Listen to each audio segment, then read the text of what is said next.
Students, today I am going to explain you chapter 2 of civics parliamentary government. First of all, I will explain you about the definition of parliament. The parliament is the law-making body in a system of parliamentary democracy. It is the supreme, sovereign, legislative organ of the government. There are three components of the Union Parliament. First is the President of the Union. Second is the Rajya Sabha, that is called Upper House or the Council of States. Third is the Lok Sabha, the Lower House, and that is also called the House of the People. Now I will explain you about the federal government. So federal government is a type of government which has two or more levels of government. So now I will explain you about the first component of the Union Parliament, that name is Rajya Sabha. The Rajya Sabha is the upper house of the Parliament. It is also called the Council of States. The strength of the Rajya Sabha is fixed at 250 members. There are two categories of its members. First category is elected members. There are 238 elected members who represent the states, union territories and the national capital territory Delhi, Goa, Manipur, Meghalaya, Mizoram, Nagaland, Sikkim, Tripura send only one member each to the Rajya Sabha. Second category is nominated members. The president nominates 12 members to the Rajya Sabha. These are famous persons from the field of literature, science, art and social service. The members of the Rajya Sabha from each state are elected by the members of the Legislative Assembly, the lower house of that state. Next component is the Lok Sabha. The Lok Sabha is also known as the House of the People or the lower house. Almost all its members are directly elected by a citizen of India. It is more powerful of the two houses. Maximum strength of the Lok Sabha is 552 as given in the Constitution of India. It has a term of 5 years, but it may be dissolved earlier by the president in the event of no party getting a vote.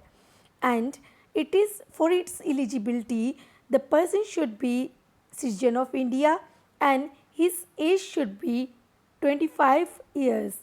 Up to 530 members can be elected from the states, up to 20 members from the union territories and no more than 2 members can be nominated by the President of India.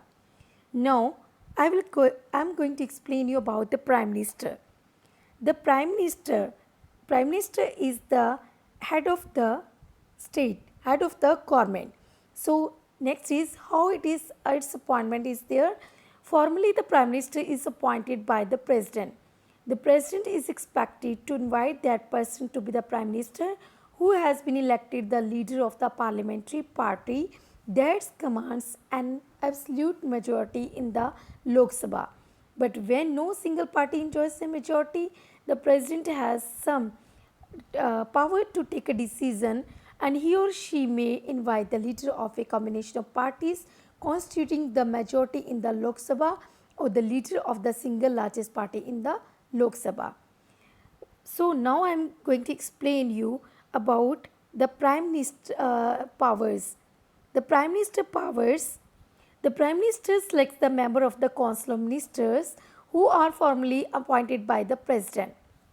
The Prime Minister is in charge of the meeting of the Council of Ministers. He decides the policy of the government.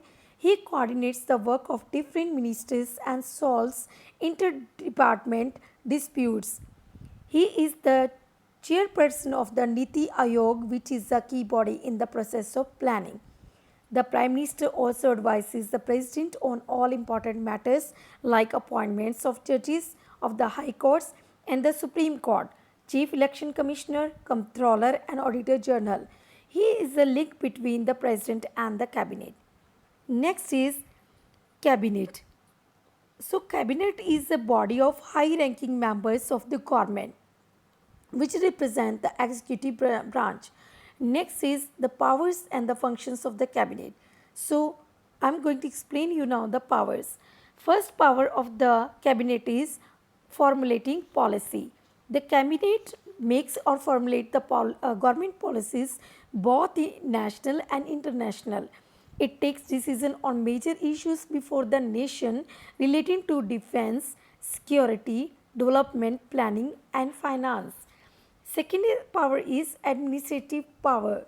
After the policy decision is taken by the cabinet, the minister faithfully can take the decision. Third power is coordination in all departments. The cabinet coordinates the working of all the departments, so the whole government runs smoothly and the set goals are achieved. Fourth power is control over the national finance. Cabinet is complete has the complete control on national income and expenses. It introduced the money bills and the budget in the Lok Sabha. Next function is legislative function. The cabinet advises the president to summon the parliament to session. Next, I am going to explain you about the president. The president of India is the head of the state and the first citizen of India. He or she is the supreme commander of the Indian armed forces. So, how the election is there? The president is elected by the elected members of the Parliament of India, Lok Sabha and Rajya Sabha. There is an electoral college. So, now I am going to explain you about the powers of the president. So, first power is executive power.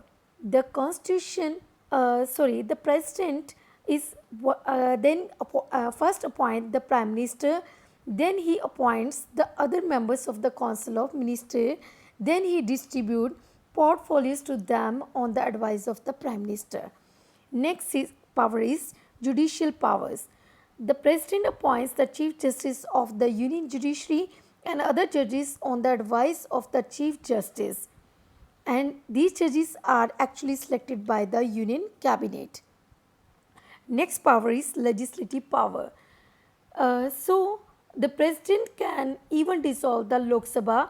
These powers, the president uses these powers according to the advice of the council of ministers headed by the prime minister.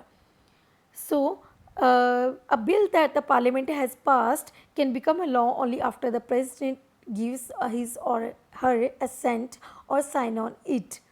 Next is called emergency powers. The president can declare three types of emergencies. First is national emergency when the wartime is there, because he is also the commander of the Indian Armed Force. So, second is power is emergency power is state emergency. Third is financial emergency. What is the procedure to remove the president? First is called impeachment. So, what does it mean? This is the procedure to remove the president before the expiry of his term. He can be removed from the office for violation of the constitution by the special trial conducted by the parliament. So, either a house of the parliament can frame charges against president, and charges must be preferred by either house at a notice of 14 days. So, succession, what does it mean? In the event of a vacancy created for the president posed due to death, resignation, removal, etc., the vice president discharges his duty. The vice president does his duty in the office when a new president is elected and enters upon his office. So, then vice president discharges the president functions for a temporary period until the president continues or new president continues his duties. This was the chapter about the parliamentary government. Thank you and have a nice day.